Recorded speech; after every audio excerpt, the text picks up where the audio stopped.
Senyum bahagia Nopek Novian sambut anak pertama, resmi jadi ayah.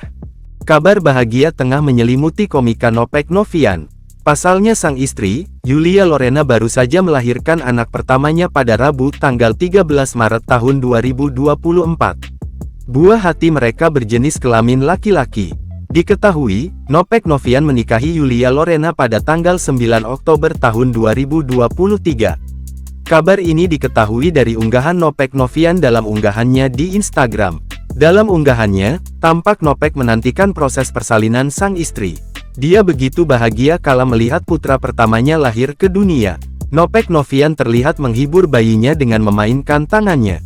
Lucunya, Nopek memanggil sang anak dengan sebutan Samson. Sementara itu, dia bersyukur lantaran sang istri diberi kelancaran saat proses kelahiran sang buah hati pertamanya. Matur nuwun Gusti Sejatin niki rejeki paling dor sing panjenengan keki matur nuwun sangat.